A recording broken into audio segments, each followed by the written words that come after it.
Okey semua, selamat berjumpa dalam sesi ulasan buku kita pada kali ini.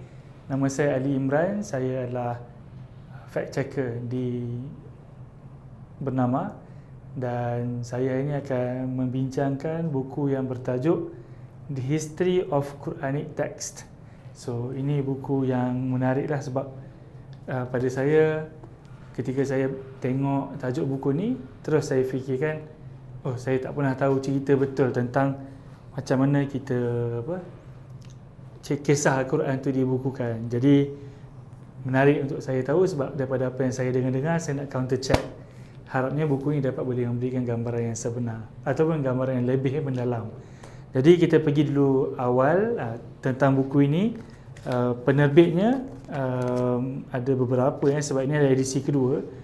Kali pertama diterbitkan pada 2003 oleh UK Islamic Academy di Leicester, UK, dan edisi kedua pada 2008 oleh Azami Publishing House, Riyadh, Saudi Arabia, dan edisi ini pada 2011 dan edisi ini juga dicetak semula pada 2014. Jadi secara umum ada dua yang kita dapat dengar tadi, cuma di sini ditulis juga jointly published by Azami Publishing House di Riyadh, Islamic Book Trust di Jalan Osman PJ, dan juga Al-Kalam Publishing di Alberta, Kanada. So itu tentang buku ini yang tebalnya 375 muka surat. Buku ini selain membincangkan tentang hal pembukuan Al-Quran, dia juga membincangkan tentang kitab Bible, Old Testament dan New Testament, Perjanjian Baru dan Perjanjian Lama. Jadi saya tidak akan pergi terlalu mendalam, tapi apa yang saya nak bawa kita bincang pada hari ini adalah tentang buku ini sendiri. Kalau pada pendapat saya, buku ni sasaran pembacanya adalah pembaca yang matang. Saya tak ada sebarang benchmark ataupun satu sasaran umur, tapi asalkan orangnya sedia untuk membaca dan menilai, terutamanya bagi orang yang sukakan sesuatu benda yang berbentuk sejarah, yang dalam buku ini menceritakan hal sejarah tu dalam bentuk yang linear. Maksudnya dia bercerita daripada point A ke point B, C, D dan berterusan. Jadi mudah untuk si pembaca memahami sebab dia memberikan pembaca garis masa yang jelas ataupun garis masa yang mudah difahami. Jelas tu mungkin kurang tepat.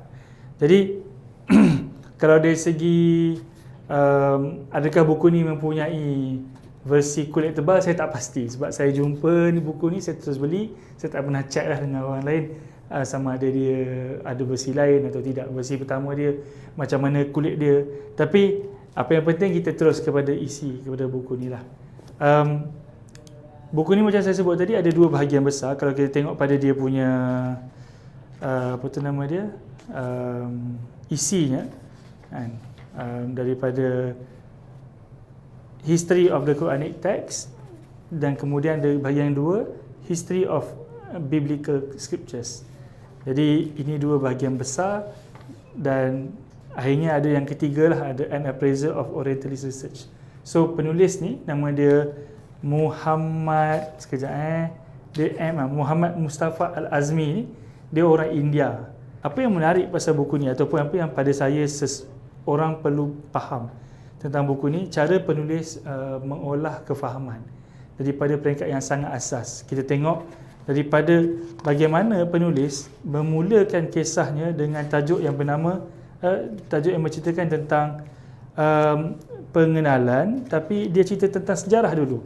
Sejarah di Mekah, sejarah Nabi Ibrahim sedikit, kan, early history of Islam. So daripada situ dia bawa kita untuk memahami situasi politik di situ, macam mana Kushai mendapat kuasa di Mekah, dan daripada Kushai itu datanglah kekuasaannya, dan kalau barulah kita faham bagaimana kaitan Nabi Muhammad ni bila dikatakan tentang Nabi Muhammad datang daripada golongan bangsawan.